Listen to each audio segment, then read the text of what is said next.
Bismillah ar-Rahman ar-Rahim. Assalamu alaikum wa rahmatullahi wa barakatuhu. In the name of God, the most compassionate, the most benevolent, may God's compassion, peace, and mercy be upon all of you. With that, first I would like to introduce Mohammed Aslan. He is the Imam at the Islamic Society of Midwest of the Midwest in Mount Prospect. He's also an MA student here at CTU, and he will be reciting a few verses from the Quran for us.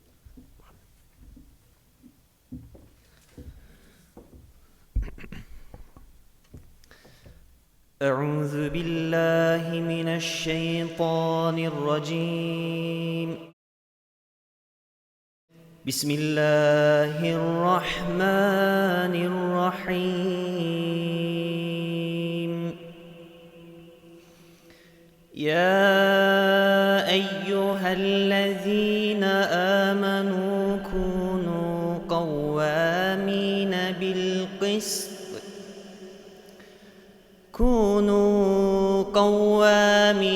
بالقسط شهداء لله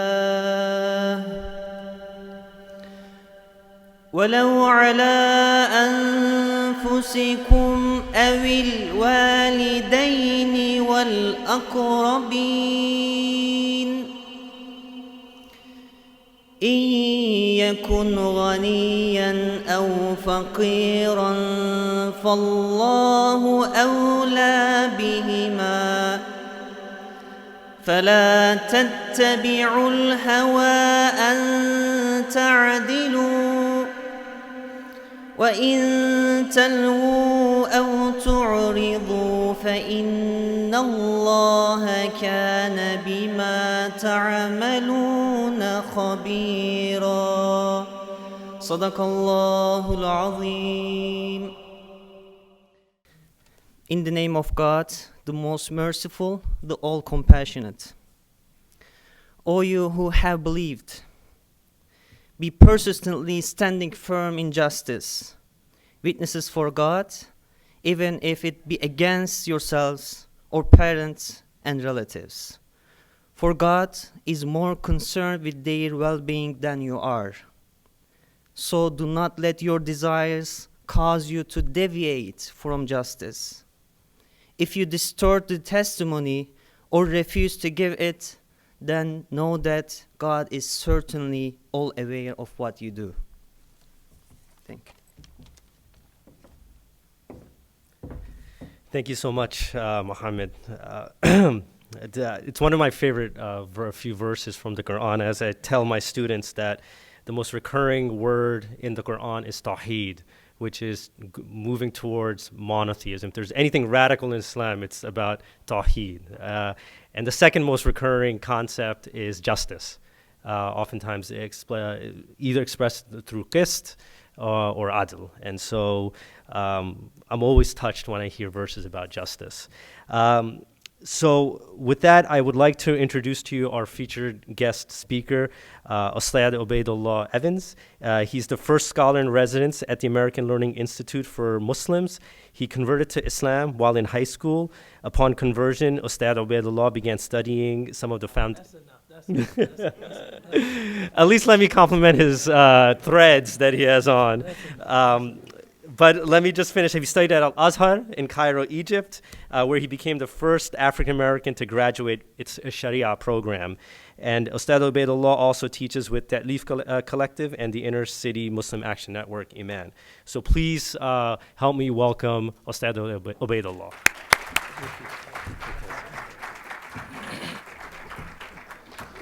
بسم الله الرحمن الرحيم إن الحمد لله نحمده ونستعينه ونستغفره ونستهديه ونعوذ بالله من شرور أنفسنا ومن سيئات أعمالنا فمن يهده الله فلا مضل له ومن يضلل فلا هادي له وأشهد أن لا إله إلا الله وحده لا شريك له وأشهد أن محمدا عبده ورسوله ثم أما بعد السلام عليكم. Good evening, peace. It is a great honor and a great privilege to be with you this evening. I just want to go around the room giving some acknowledgments to all of the people that labored, let me tell you, indefatigably to make sure that we could have this program this evening. No thanks are due to me. You know, my wife is always keen to remind me that no one has to thank you to dress up and talk. You see, this is something that you tend to do. But people that care about the enrichment of our community and believe that we are enhanced as a community through mutual dialogue, these are truly our champions. So I want to recognize Professor Sayyid Rizwan, to recognize Professor Scott Alexander. You know, mashallah, I remember meeting Professor Alexander, and we were talking about Imam al-Ghazali, this great Muslim legist and metaphysician, and every time he said the name of Imam al-Ghazali, he said, Allah yarhamuhu wa rahimahullah, which is kind of a panegyric, which means God have mercy on him, or God show him mercy. And I thought, you know, I've met people committed to ecumenicism, but not that committed. So I decided to question. I said, you send salutations on the scholars of Islam? And he said, if God can't have mercy on Imam Ghazali, I don't know what's going to happen to me. And it was really a moment that I learned a lot. You know, so I'm really blessed to be in his company and to be listening to him, hopefully, some this evening as we begin to discourse. And also, Shamar Hemphill, I know him a little bit. You know, we met, actually I was 12 when Shamar and I first met. We've been best friends ever since then. So to see him now, the work he's doing at Iman, the work he's doing here at CTU, it's beyond either of our wildest imagination, but at the same time completely expected, given what I know of his history and his past. This topic of Black American Islam is very important, and I'm really honored to be talking about it not in February, you know, because, you know, Allah Akbar, you know, sometimes, yeah, exactly, you know, it's good because I think it's indicative of the fact that we recognize a need to hear these voices that are sometimes unintentionally, inadvertently drowned out. I'll give you an example of what I mean. One day I was at my home and I got a call from the producers of Windy City Live. Just called me on the telephone and they said, how would you like to be on Windy City Live? And you know, for me, you know what a clothes horse is thinking, this is an excuse to get a new suit, you know what I'm saying? So I said, I would love to be on Windy City Live. And she said, good, someone gave us your number, and we're thinking of doing a segment where we will feature a Muslim religious leader, a Christian religious leader, and a Jewish religious leader. And I was like, as soon as I hung the phone up, I got on the phone with my tailor. We're going double-breasted, 6-on-2, window pane, spread collar, 2-inch cuffs on the pants, and I'm doing this thing. And no sooner did I make it through the commission of that suit did I get a call back, and now the producer said, wait a minute, you are Muslim, right? And I said, no, darling, I'm Muslim. Three times. You know, my training was at Azhar. My background is in Islamic law. I'm fluent in Arabic. I did my Arabic study in Yemen. She said, please don't take this the wrong way. Are you African American? I said, I am. We don't know if we're going to be able to feature you. I said, why not? She said, the optics just wouldn't be right.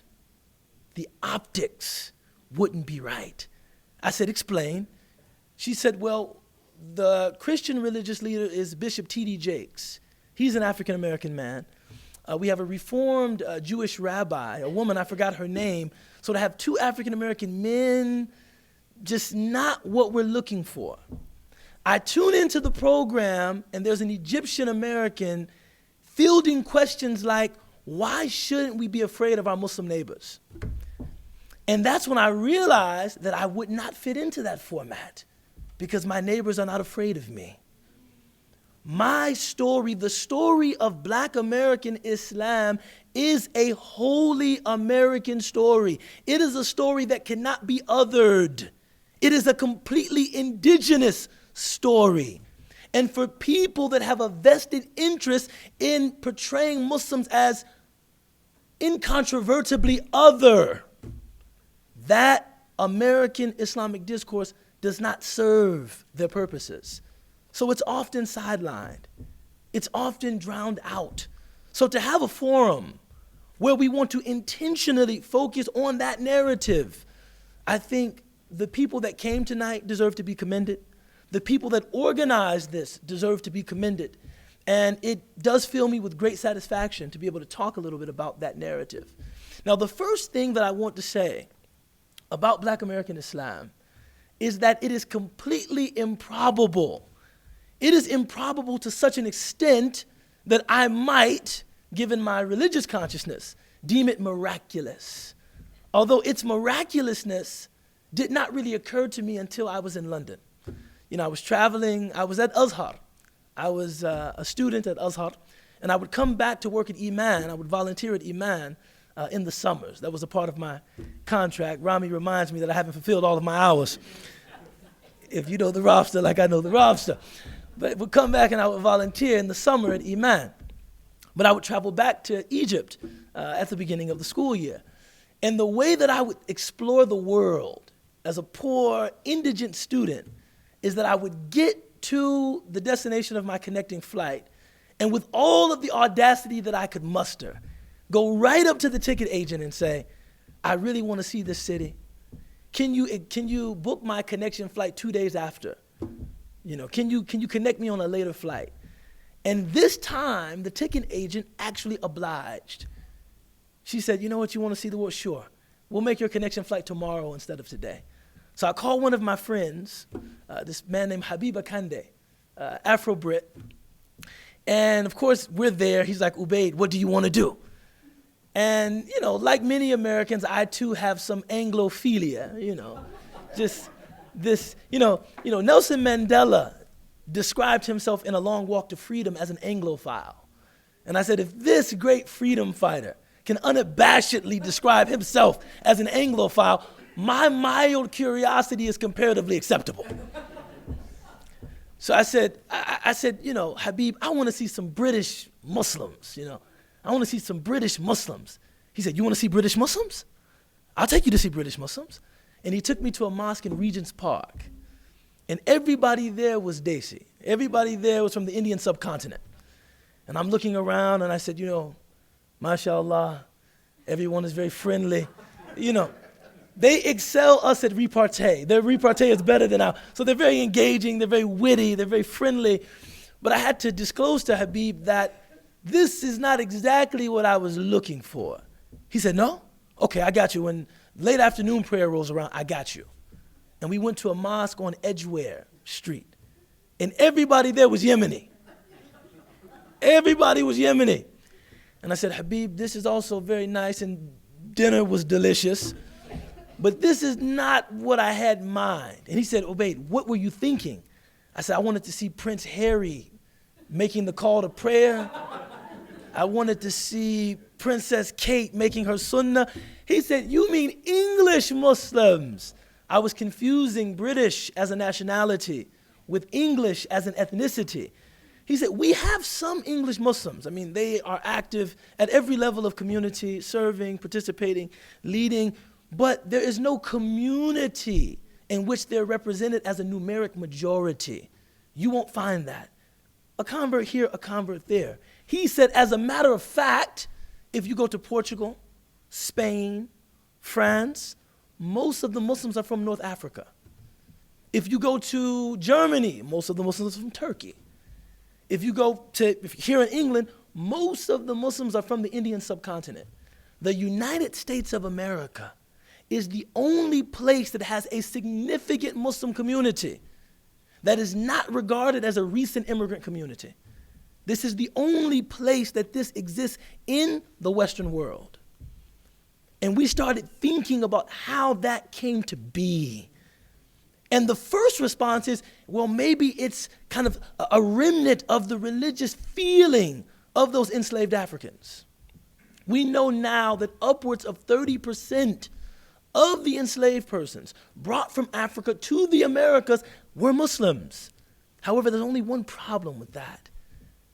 Maybe 15% of that enslaved community ended up in America and the Caribbean islands. Over 40% of that enslaved community ended up in South America, with Brazil having, an enslaved population of upwards of 12 million itself. If it were just a remnant of the religious feeling of West Africa, then you would certainly see similar rates of conversion among Afro-Caribbeans and among South Americans. My teacher, Dr. Sherman Jackson, suggests that the reason why you have this communal embrace of Islam in the Americas is because you had American religious leaders that engaged in unapologetic appropriation. They appropriated Islam, using it to serve the aims and goals of what is called black religion.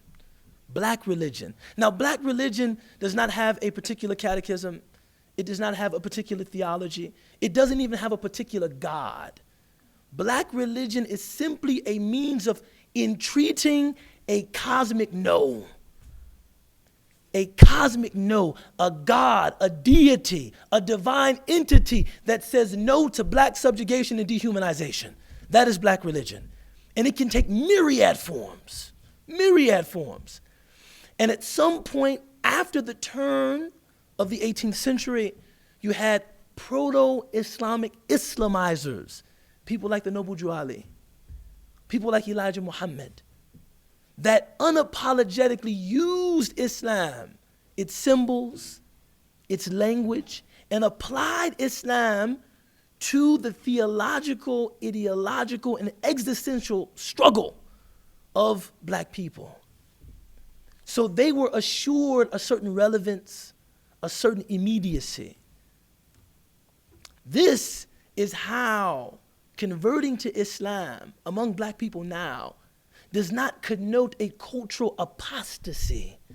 You see, a person can embrace Islam as a truer expression of who they are as a black man or a black woman. And this is unique among American communities. I was at Loyola once, and it was like a convert panel. And for some reason or another, they thought it would be wise for me to speak after a white American convert from Indiana. When she was telling her story, with every minute that elapsed, my admiration for her just grew. It sounded like I was listening to one of the stories of the companions of the Prophet Muhammad, peace be upon him, disowned by her family, ostracized, accosted in the street. People threw holy water on her. People thought that she needed to be deprogrammed. It was just horrific. And then, oh my God, my wife has walked in. Subhanallah. Assalamu alaikum. It was horrific. And then they asked me to speak after her. Ubay, what happened when you embraced Islam? I said, my best friend embraced Islam. My younger sister embraced Islam. One of my other best friends embraced Islam. His younger brother embraced Islam. His younger brother married my sister, but it didn't work out. There is a certain at-homeness that Islam has in black communities. This is undeniable. Now, where this becomes relevant, as I'm speeding up, I know that I only have 30 minutes, and anyone who knows me, especially my wife, I can barely spell my name in 30 minutes, right? As African Americans move into different expressions of what we would call Orthodox or Sunni Islam, we see that connection to black religion, that cosmic no, that holy protest becoming tenuous, strained, or attenuated to just the reality of being part of a transhistoric community. And this is kind of where we are now. However, not to leave on a somber or sad note, I think that the fact that black religion is attenuated by Sunnism is a good thing, because it pushes us to recognize the humanity of, when I was thinking about embracing Islam as a young student in high school, I embraced Islam about 20 years ago, which if you're counting means I embraced Islam when I was 3, you know what I'm saying? I embraced Islam when I was about 16. And part of it was about God, wanting to worship God in a way that felt satisfying. The other part of it was wanting to reconcile my relationships with the rest of humanity. This idea of kullukum min Adam wa Adam min turab. All of you are from dust. All of you are from Adam, and Adam is from dust. This was something that even early in my Islam contained a great deal of appeal to me. And it was not something that competed or something that was in conflict with my entryway to Islam was through Islam's resonance to black people, its commitment to black issues, the fact that it spoke in a voice that I could recognize as readily my own as a young black American man. I still had this longing to connect. I still had this longing to move beyond some of that potentially parochialism. That longing was very real. So when, for instance, I read the verse in the Quran, يا أيها الناس إنا خلقناكم من ذكر وأنثى وجعلناكم شعوبا وقبائل لتعارفوا إن أكرمكم عند الله أتقاكم. O humanity, we created you from one male and one female, and we spread you into nations and tribes so that you would come to recognize one another. This, early on, was one of the most difficult verses for me to embrace as a new Muslim, because it forced me not simply to have an attitude of tolerating difference. It's like the Slovenian philosopher Slavoj Žižek talks about. Tolerance implies hegemony. It's the one at the top setting what is normative, and then when he or she feels culturally explorative, experimenting with the other. That's tolerance. Let's have hookah tonight. Then after that, we'll do Chinese. Then we'll go listen to some reggae.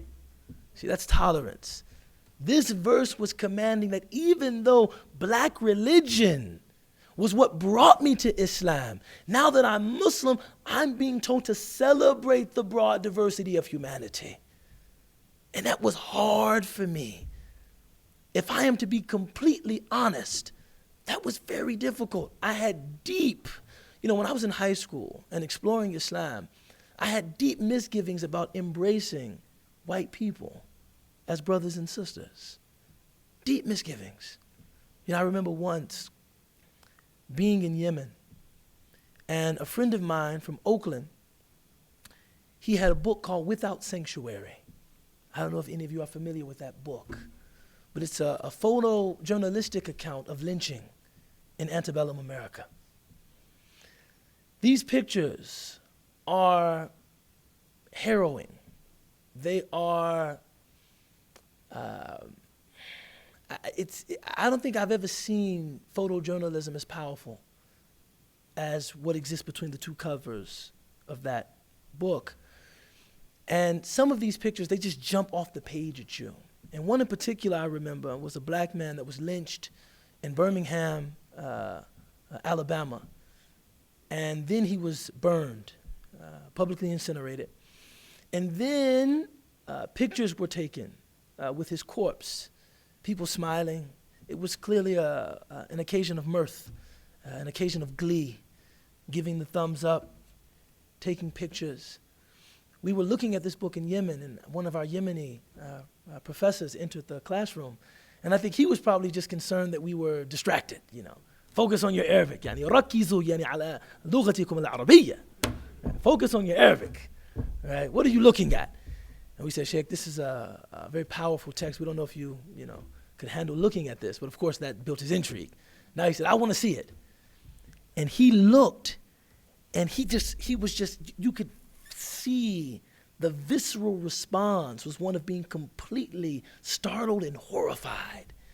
And he said, how could human beings take a picture with someone that was accosted, lynched, and burned? And then he said, هؤلاء الناس ليسوا بآدميين هم شياطين الإنس.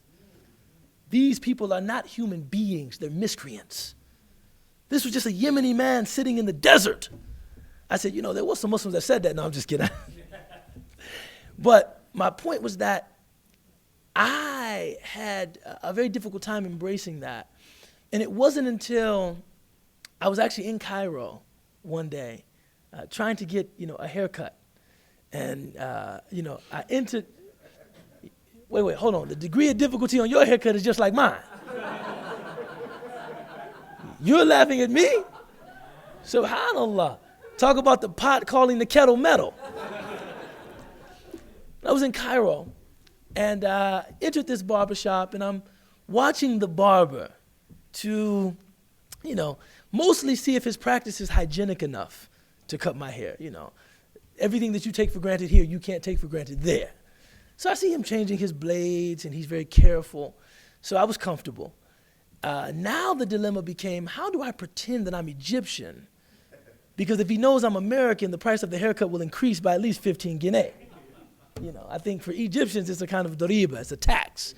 If you have it like that, I can take it like that. You know Hamza, right? So I'm trying my best. My Egyptian colloquial is pretty good. So I'm trying to get around like I'm from Aswan or Luxor or, right? I'm trying to make my move like I'm from southern Egypt. Nuba min Ahl Nuba.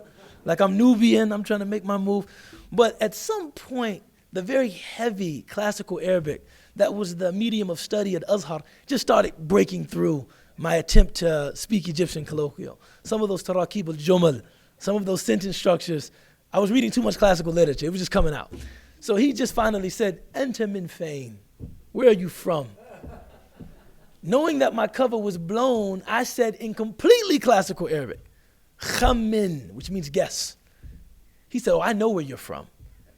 I said, where? He said, Senegal. I said, that's a pretty good guess, but I'm not from Senegal. I said, I'm from somewhere west of Senegal. He said, there's something west of Senegal? There's something west of Senegal? And I said, Ana min America. I'm from America. And then he said, America Chica Bika, which is a reference to an Egyptian popular movie. She's Sudani, so she knows. He said, if you're from America, I have a question for you. And I'm getting scared. I'm like, is he going to ask about, Israel? Is he going to ask about U.S. foreign policy? He said, Obama, Muslim or wala la? Is he Muslim or not? And I said, Obama is a Christian, by his own testimony. He said, walakin ismu Hussein. His name is Hussein. Ma fish masihi bi ism Hussein. There's no such thing as a Christian with the name Hussein. And it's funny, tying into the lecture, I was thinking, you really ain't ready for African Americans. Because I can introduce you to people named Jabbar, Mustafa, Abdullah, Jamal, none of them Muslim. Right? This cultural familiarity that we have. He said, his name is Hussein. I said, I believe that his father was born into a Muslim family. But even his father, after some time at university, he became أصبح شيوعيا, a communist. وبعد ذلك أصبح ملحدا. And after that, his father became an atheist. So Obama didn't grow up in a Muslim family. But when I said mulhid, atheist, he said to me, hey, mulhid, what is an atheist? Just an Egyptian man in the street. He had never heard the term mulhid, atheist, never. I tried to explain to him what an atheist was. He looked at me incredulously and said, are there really people like that? And his concern was not salvific. His concern was, how do they get married? What do they do when a baby is born? What holidays do they recognize? He could not imagine life without the social cohesion given to community by communal religious practice. He couldn't imagine that. Then he paused and he said, Subhanallah, Rabbi ahsan al-khaliqeen. My Lord is the best of creators. And this threw me off guard because I was introducing something to him that he had no analog for in his frame of reference. My Lord is the best of creators. I said, what makes you say that? He said, if God can create and sustain and show mercy to people that don't even believe in him, he must be magnificent. He must be Azim. And I said, this is a man that has not gone through sensitivity training. No training for implicit bias. But he, just with a basic Quranic worldview, is prepared to embrace a radically different other in a way that is not self-serving and other obliterating. And I said, if he can do that with something that he has no context for, how can it be difficult for me to do that? And I live in perhaps one of the most diverse societies that human history has ever known. This man has a kind of culture and a kind of sophistication that is challenging my commitment to some of the prerogatives of black religion that Islam initially spoke to me through. So now, coming to the present, because I'm eager to get this guy in this green sweater up here to hear him talk, inshallah. No, of course I want to hear you talk. I think that where we are now is that, yes, inasmuch as all of our spiritual traditions embrace advocacy on behalf of those referred to in the gospel as the least of these, we still have to be concerned about black people as a religious value, about poor people, as a religious value, about women, as a religious value, about disabled people, as a religious value. We have to be concerned about LGBT folks as a religious value. How does that square with our commitment, with my commitment to orthodoxy and my commitment to an embrace of the broad diversity of humanity? So that when someone says all lives matter, that's actually my aqeedah. That's my aqeedah. All lives do matter. Allah, one of the things that we believe in the Quran, and my friend Dr. Rudolph Ware is always keen to point this out to me, is that God created the human being so that something would be the receptacle of his love. That even though God mentions the angels in his book, in the Quran, in our scripture, he never mentions that he loves the angels. And even though he mentions sacraments, the Kaaba, the hills of Safa and Marwa, he never mentions that he loves those things, because it is beneath the dignity of the Almighty to love something that does not have free will. It is beneath his dignity to love something that is forced to obey him, as are angels in our theology.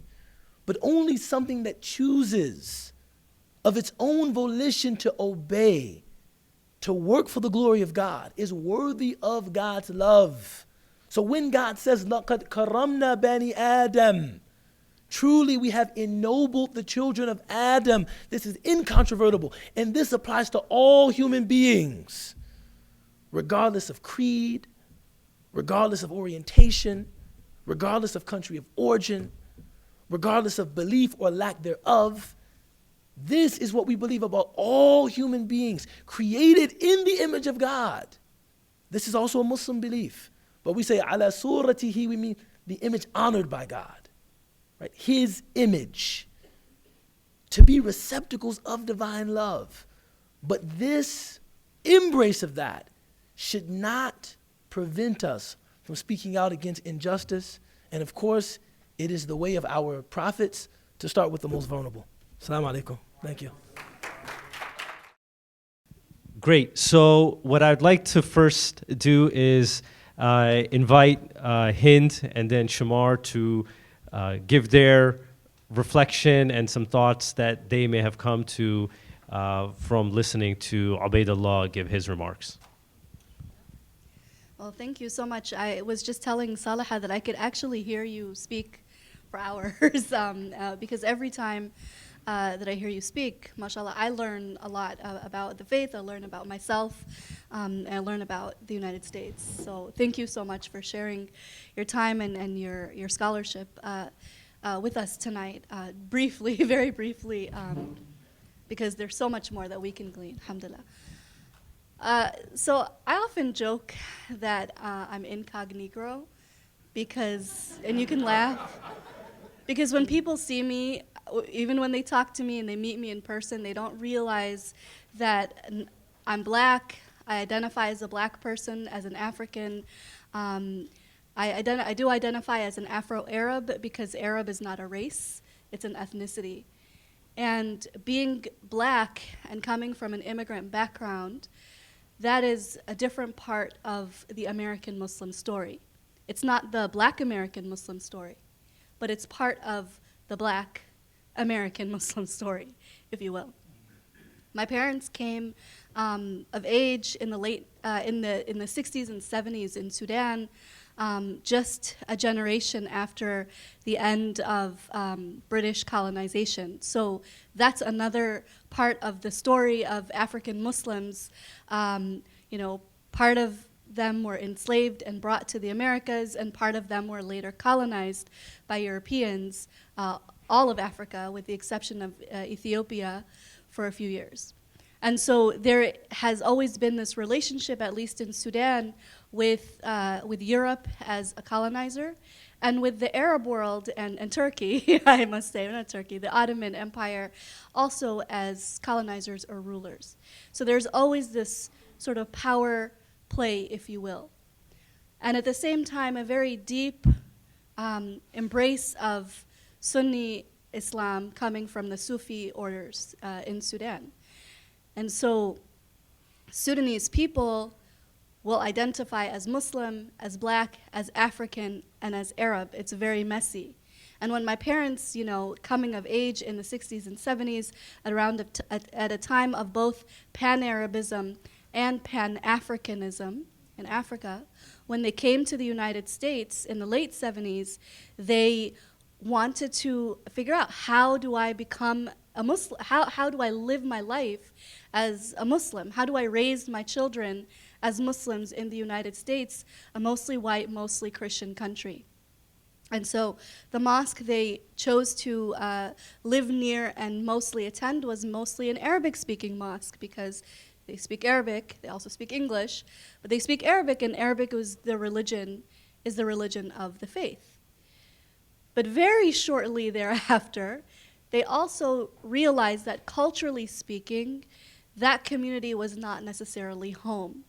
And so I lived and was raised in the southwest suburbs, and we often would go to the south side of Chicago and worship with African American Muslims on a much more frequent basis than we did with South Asians, you know, and other Muslim Americans.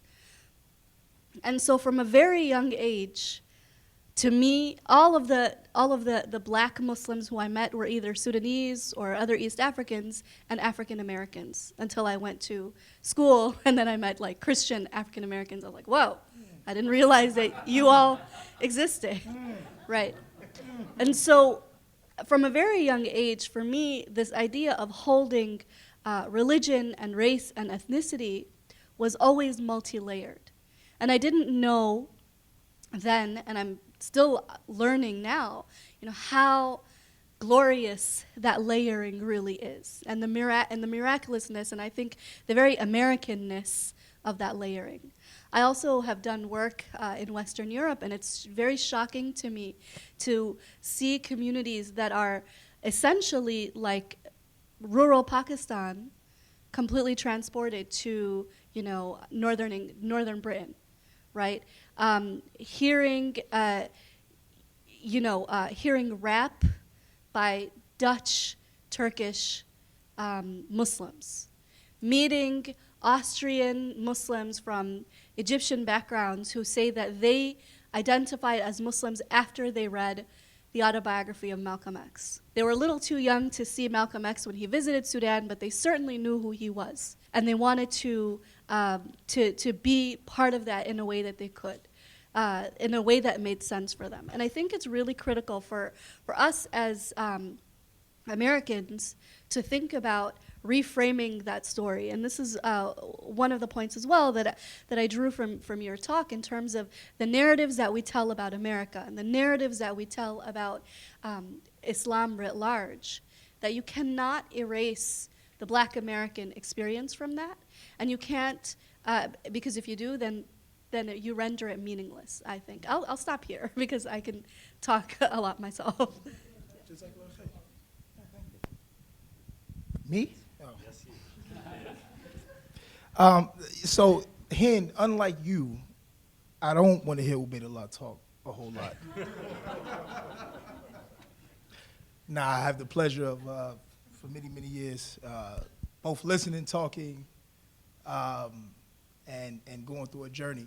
But it's funny that you brought up this kind of like universal worldview of like Muslims and Islam. And I'm gonna center my reflection at the time since we're here with Ubaydullah. When he was getting ready to leave for Egypt, actually Yemen first, when he was getting ready to leave, and then when he made it to Egypt, I remember my sister, Shalif, Shay is what we called her, and she said, "Man, I feel like I'm traveling. I feel like I made it." And this is a sister who never left the block, who never probably stayed in the 3-4 mile radius for majority of her life. And to really see that celebrated was a testament to the fact how powerful Islam was for me being Black in America. And I say that because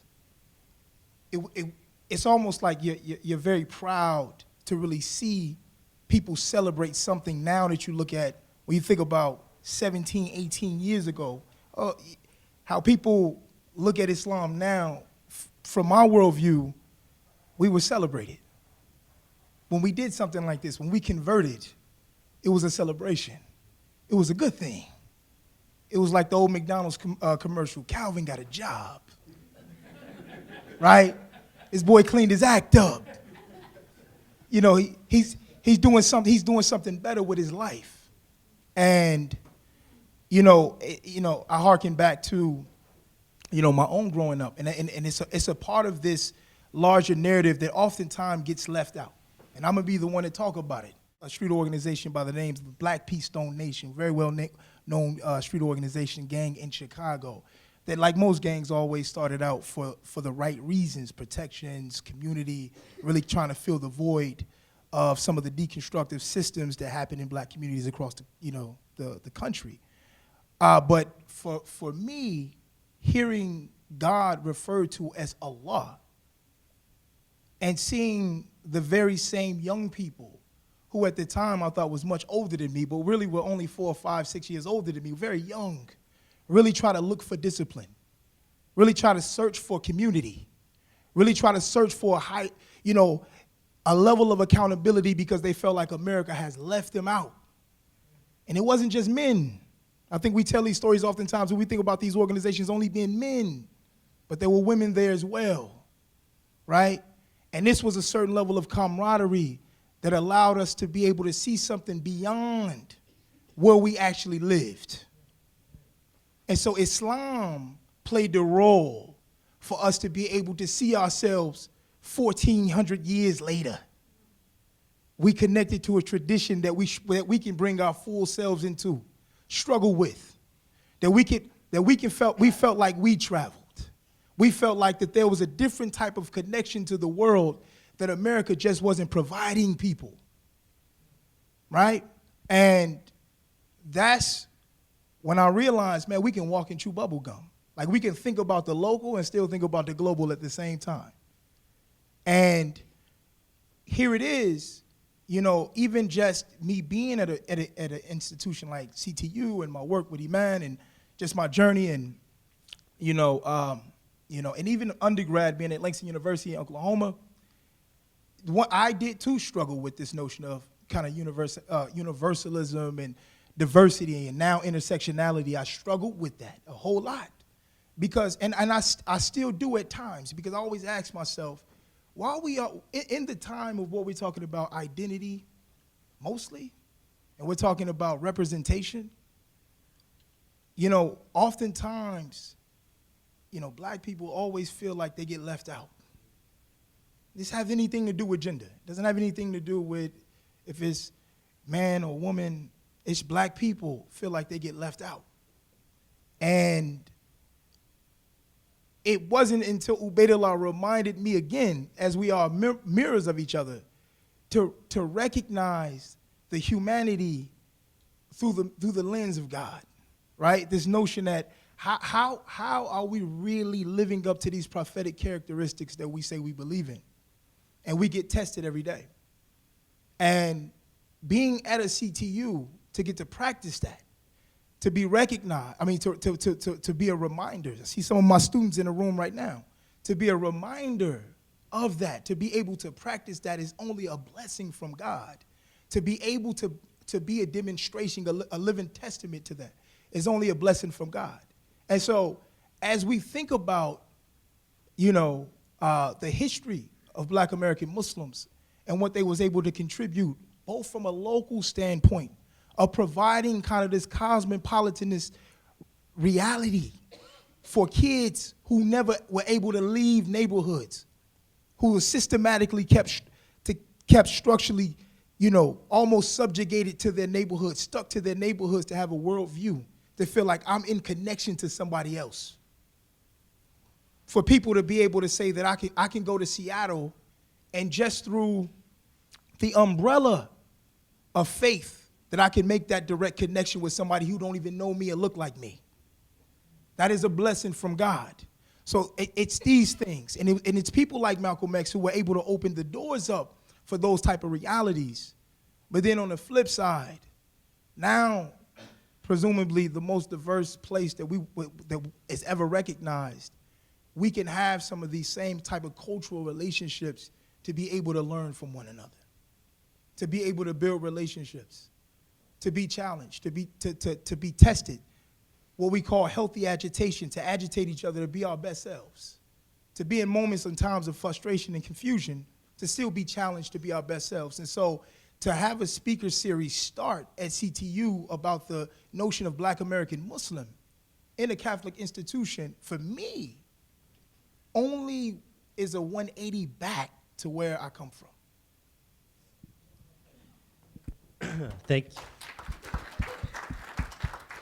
you so much. So I would love for, you guys to start talking amongst yourselves with, me only serving as a viewer, of envy in many ways. What I do want to, make a remark about is the things that you said and bring it to another question that I want to pose to you all, which is, something that you just said, Shamar, about being an agitating voice in interreligious dialogue, and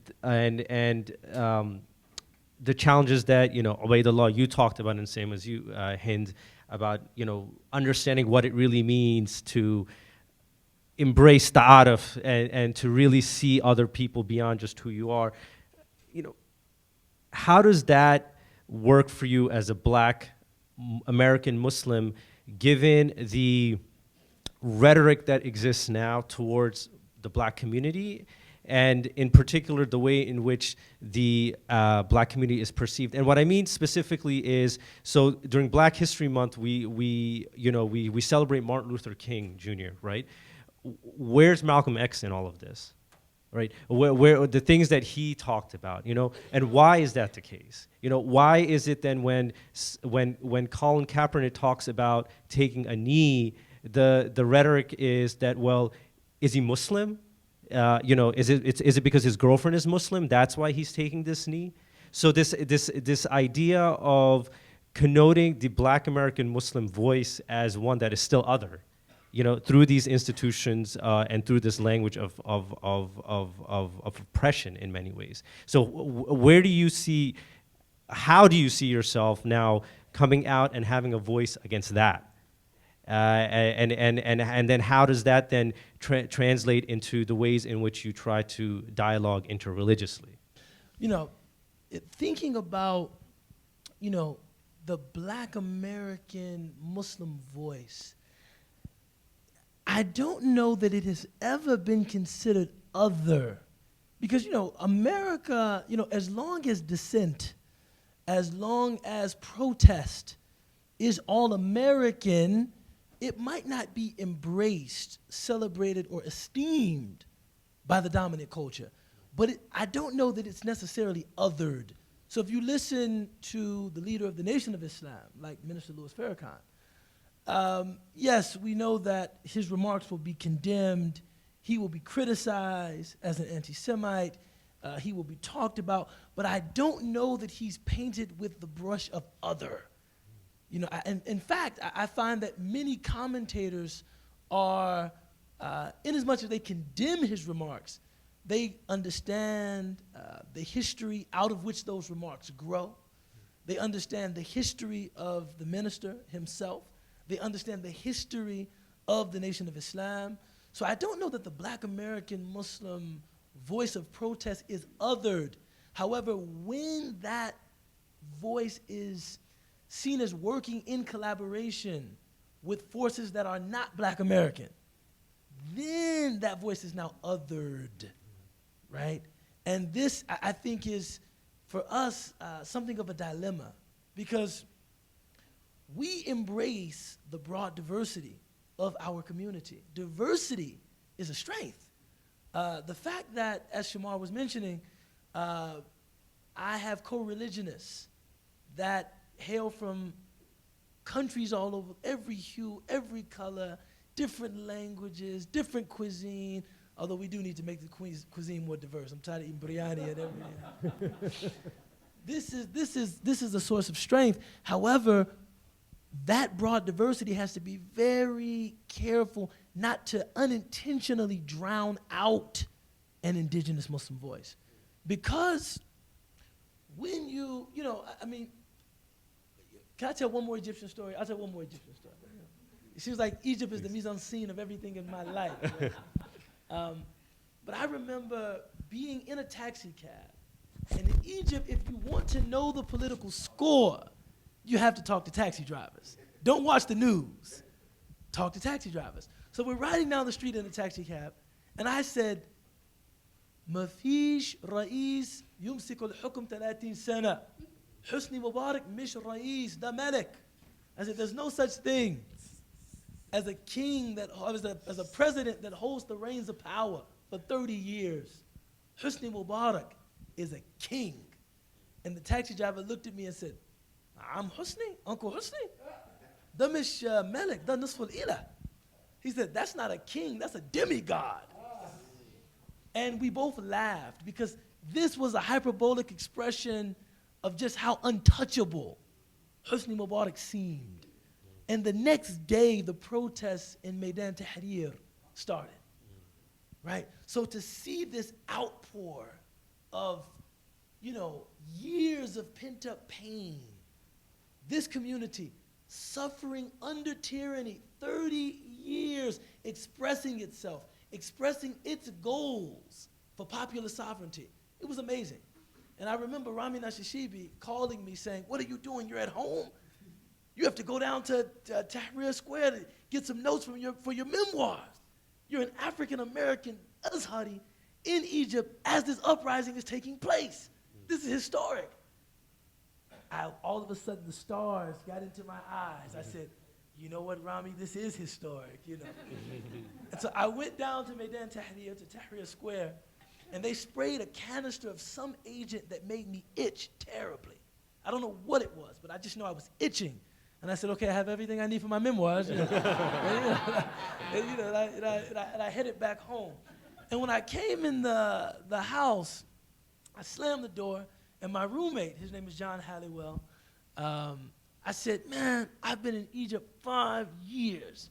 I can't tell you how many bean sandwiches I've eaten. I've been eating kushari. I've been cheated by taxi drivers. And now I'm 2 finals away from graduating. And now Egyptians want the Sukut al-Nidam. Now they want the system to fall. I'm 2 finals away from graduating. And he said to me, I'll never forget this, Ubaydullah. These people are expressing themselves.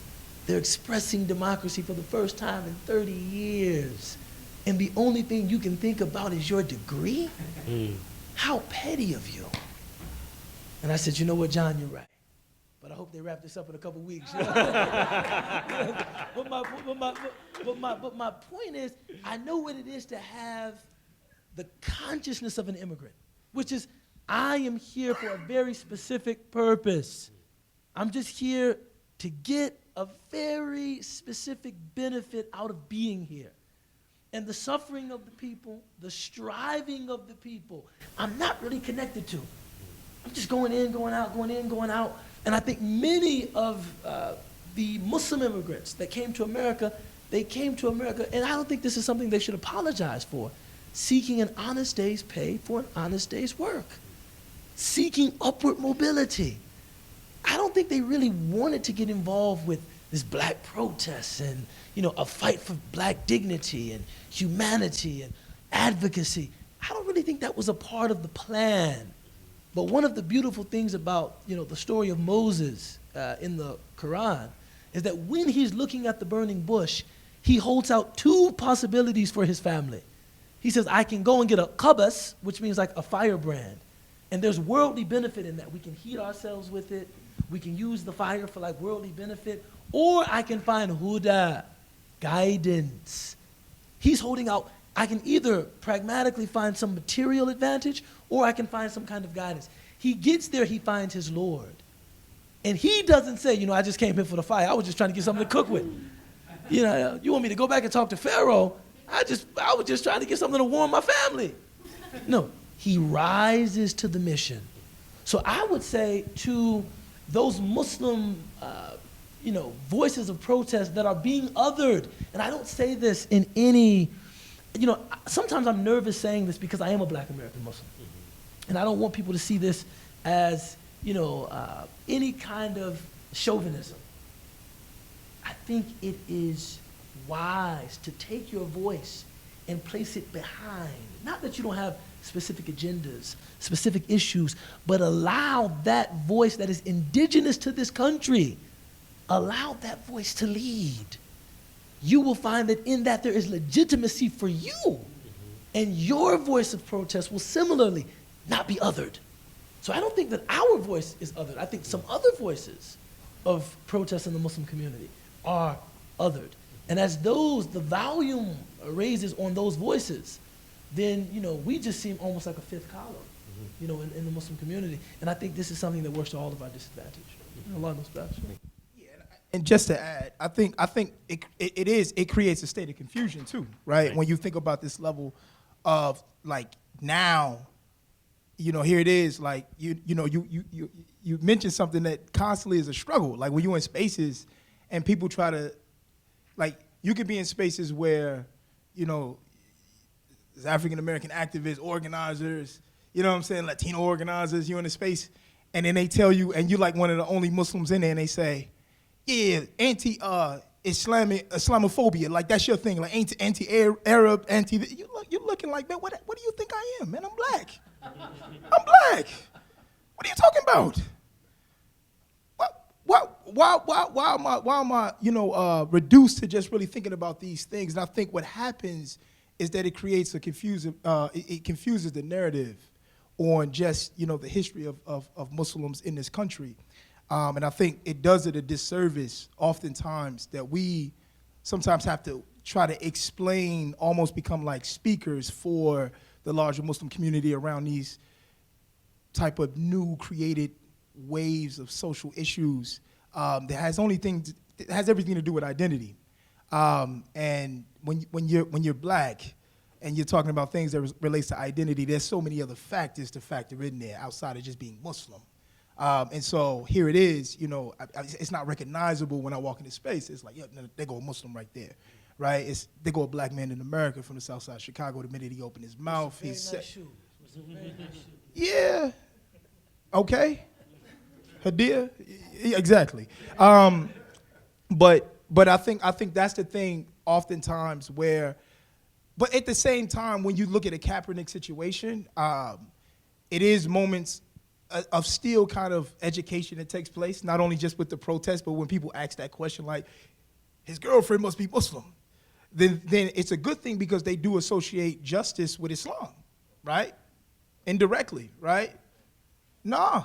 So here it is. It's like he must be a Muslim. He must be, to throw that on top of what he's doing, it also is coming from a place of protest, right? And so inadvertently, people forget the history of protests and they forget that Muslims were there already, the voice of one of the main voices of protest in this country that opened the gates for many. And I just feel like, we all have to do a better job at being able to come into these spaces, become more educated, and to really kind of think about this narrative and not get it confused with the things that you hear on Fox News and the things that you think about when it comes to Islam and identity.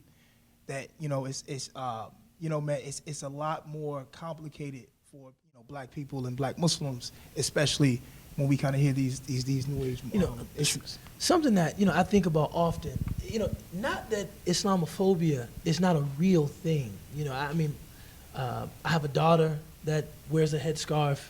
My wife, you know, wears a headscarf. So that, you know, when there is reportage about some Muslim, some person with, you know, an Arabic-sounding name committing some act of violence, I am concerned that someone will perhaps see, you know, my daughter or see my wife or see one of my sisters and, you know, attempt to harm them in some way, even if it's just screaming at them or even if it's just looking askance at them. This is something that concerns me. However, I do worry that some of our concern about Islamophobia is just a thinly veiled attempt to gain acceptance from those segments of American society that we deem important. Because there are Muslims there are Americans that have no negative preconceived notions about Islam. In fact, that esteem Islam and esteem the role and presence of Muslims. They're not Islamophobic, but don't get me wrong, Islamophobia is a real issue and it should be tackled. But we should at the very least spend an equivalent amount of time investing those relationships that we do talking about Islamophobia. And I think that sometimes we forget that. And I do remind the Muslims present of that story of the Prophet, peace be upon him, that is captured in chapter Abasa, right? The 83rd chapter of the Quran. And all of the commentators, all of the exegetes, they say this is the harshest rebuke of the Prophet that occurs in the scripture. When he's attempting to engage the Wat of Quraysh, people of influence, man. And the explanation is the Prophet is thinking, if I can get these influential people to embrace Islam, other people will embrace Islam. And I always say, look, anyone that's thinking, wait, how could he have such a calculus? I'm thinking, what if I'm in the room with like Barack Obama, Oprah, and Beyonce? And I'm talking to them about Islam. I'm like, Barack, man, look, everybody think you Muslim anyway. This ain't really gonna hurt you, man. I mean, those three people. And I'm talking to them about Islam. And as I'm doing that, some, you know, just brother from my block comes up to me and says, they're not really listening to you, but I would love to hear what you have to say. This is exactly what happened to the Prophet. A man named Abdullah ibn Maktoum, blind, right? So he was disabled, he was poor, came up to the Prophet and said, these people are not listening to you. But I would love, I just kind of was within earshot when you were speaking. I would love to hear what you have to say. And the Prophet, what? Abasa wa tawalla. He frowned at him and turned away and went back to addressing those influential people. And God rebuked him harshly. Don't ever do that. This is a tadhkira liman sha'a dhakara. This is a reminder for anyone who wants to listen. This is not about status. This is what Nietzsche called what? The transvaluation of human values. The people that you deem important are less important with me. The people you deem unimportant, these are the people that I'm investing in. And we have to make sure that we keep that prophetic ethic. Now look at what the Prophet did for Abdullah ibn Maktoum. Not only does he go back and talk to him about Islam, he also makes him a mu'adhin. Everyone knows about Bilal, right? That's the most famous. The mu'adhin is the caller to prayer. He takes this blind man, makes him a caller to prayer. So saying, not only am I sorry for ignoring you, I want you to know that I esteem you and I value you so much. I want your very presence to be a public sign of Islam. This is instructive for us. So what I'd like to do is open it up to the audience, and what I'd like you to do is to think about, one thing that you've heard here tonight that you think you will take with you after this evening, and perhaps think about it more or share with others. Hi everyone, I'm Miriam. And so I think one thing that, again, I really enjoyed this talk. I just want to say thank you all. This was very last moment for me, so I really appreciated the knowledge. One thing that I think I'm going to think about is we talked a lot about the Black Muslim American, and again, I identify as a Black Muslim female, a female Black Muslim. However, I'm also Nigerian, and I think about how those two things intersect, because I will say that the Black Muslim experience is very different than the immigrant Nigerian experience, and it's something I struggle with, because I can go to a Black Muslim event and like sometimes connect but not feel fully connected, and go to a Nigerian event and then like be there and not fully connected, and then I just find myself isolating myself from all community, and then go to, I went to school in Texas, and then I'm like, I don't connect with anyone here, and so then I just find myself isolating myself and like practicing Islam on my own. And so it's just something I'm going to think about, and like also how the female plays a role with the Black American, especially like Nation of Islam and things of that sort. So yeah, that was just something that I want to share. So for me, as a young person in America, but also as a young Black Muslim, one of the things that that really connected with me with Ubaidullah's story, being a young convert to Islam, and understanding how the value of understanding what pleases Allah, and understanding how your heritage, but also the history of Islam in America connects deeply with your roots of loving other people, right? For me, because my first introduction of Islam was in a corner store with an Arab corner store owner harassing my sister. That was my first introduction of Islam.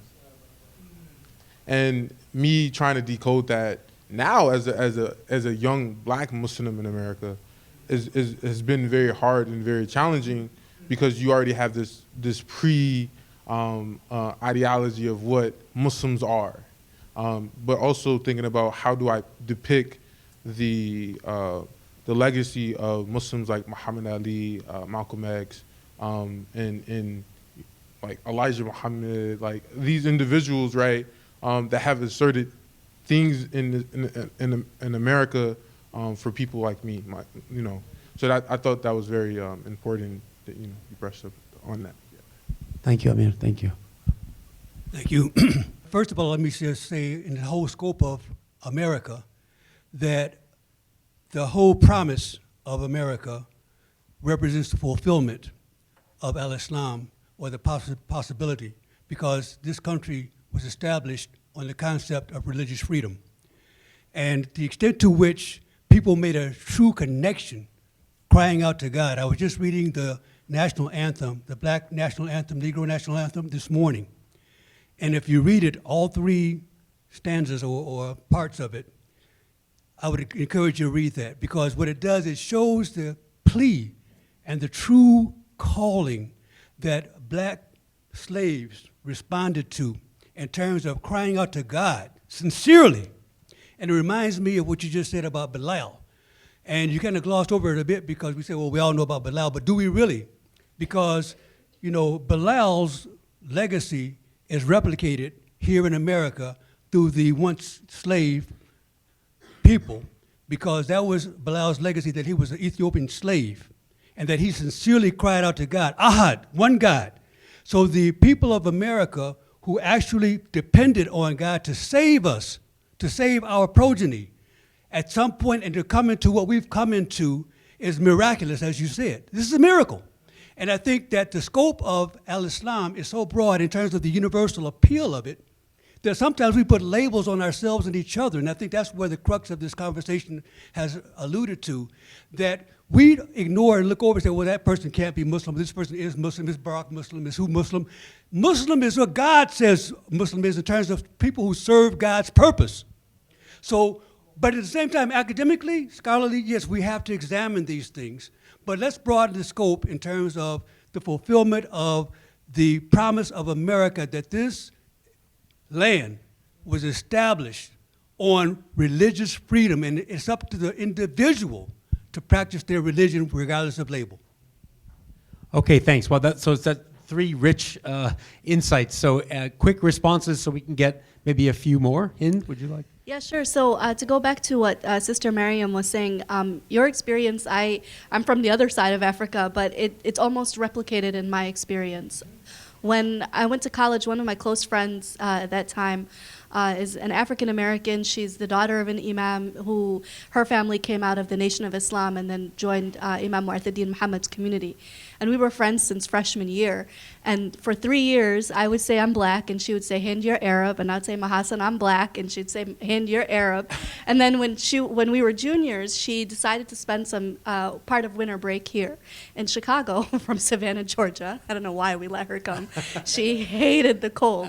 But one of the things that was happening while she was here was there was a Sudanese get-together. And all the ladies came in their finery, Sudanese ladies. They love their bright colors and their gold and their henna. Black, we do black henna. They're all sitting at our apartment. Everyone's talking, like, at the same time. And people are eating and drinking tea, and people are having 3 different conversations. And she's looking, and it's in Arabic. She's like, Hind, you're black. And I was like, oh, now you want to say that I'm black. So I completely feel a lot of what you're saying.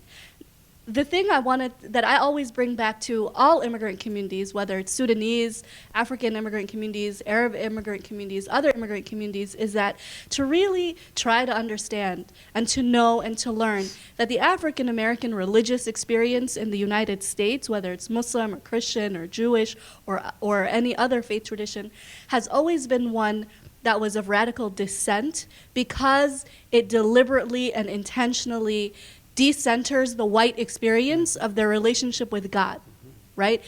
This is a relationship for an African American community with God directly, focusing on what? On justice. And that's actually why I really appreciated Brother Imam Muhammad focusing or telling us the verses of justice. Because oftentimes when we talk about race, we always talk about the ayah that you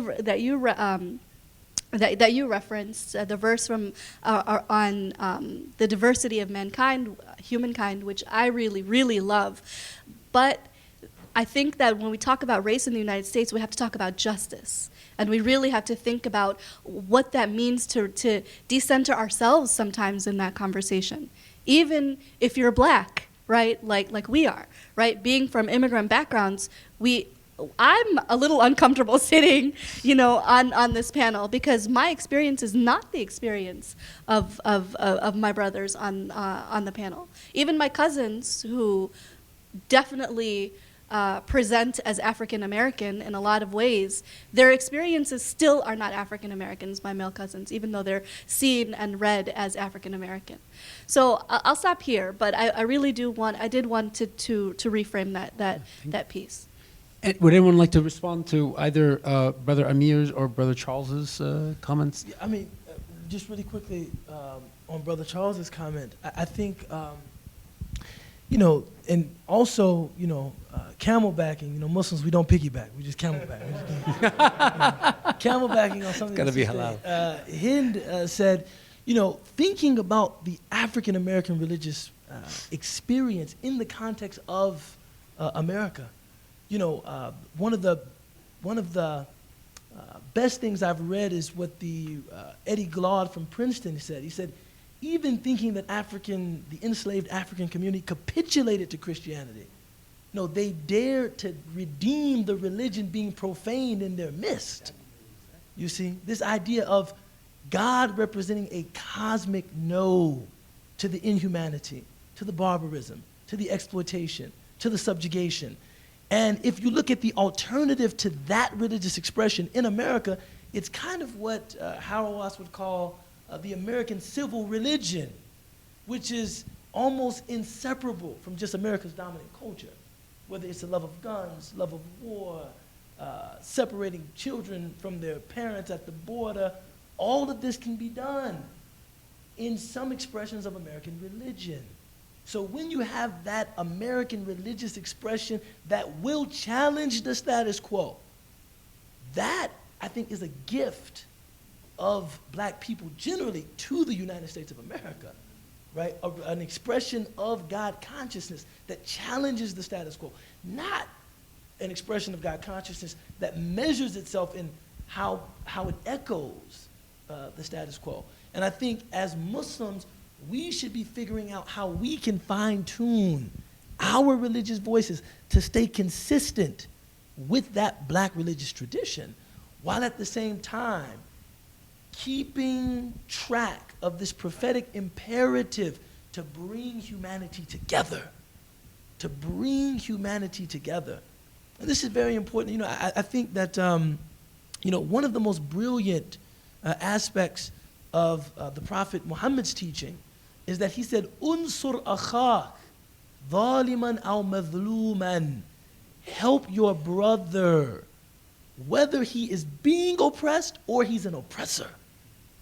And the companions, they came from a culture of internecine war. So they said, we know how to help our brother if he's being oppressed, right? Drawing their swords. How do we help our brother if he's an oppressor? To stop him from his oppression. And this, when we think about our activism, what we say to white brothers and sisters, right? You're my brother, you're my sister. This isn't the identitarian politics of, you know, millennials. No offense to the millennials in the room, it's all great. It's all great, you know. This is a spiritual calling to my brother, right? Kullukum min Adam, you're all from Adam. To be more aware, be more cognizant of types of unearned privilege and how you deploy them. Be more cognizant. I'm telling you this as a brother who wants good for you. Every prophet in the Quran that's sent to a people, he is always referred to as akhahum, their brother. Even though those people were engaged in different forms of iniquity and sin, their brother. And so what we bring now, I think, to the United States as people that want to stand for principle is calling you not as with this discourse around racial separatism and no. That's how Islam started in America. But this is about embrace, but I have to bring something to your attention as your brother, not as your adversary, but as your brother. And I think that this is where we can contribute to that. I really wanted to take the conversation in a different route in the same similar vein. I was just responding to when you look at someone like Amir's statement, right, and you think about this level of messiness, right, it isn't as clean, right, when we think about the types of development of voices in America or voices in any, it isn't as clean, right? The paradox a lot of times when we talk about justice, we also think about the prophet emerging in the spaces of messiness. When you think about things like corner stores and who's running corner stores, and you think about people who live around corner stores, right? His interface and still becoming Muslim is just a messy kind of reality of one still recognizing that type of relationship in the call of God. So I think that we too have to think about justice, not only from the standpoint of just identity, but when we call our brothers and sisters who are helping to do the oppressing, it actually is happening in the direct vicinity of the blocks that we sometimes overlook. Right? We talk over these neighborhoods and communities, and right now we have plenty of opportunity to be able to lift these things up as models, right? And yet not always talking through the eyes of being victims. Because when we respect the story of those who are struggling in spaces. But at the same time, what are we calling to? And the Prophet, peace and blessing be upon him, talked about this level of a deep sense of spiritual self-interest, seeing your alignment deeper than just yourself, thinking about your lineages. And so we have to think about those type of complicated relationships that Amir talked about. How do we marinate those things in reality? How do we bring people to give them a much more visual aid when we start talking about our voices, even in countries? I think we've lost our way if we don't deal with those type of issues.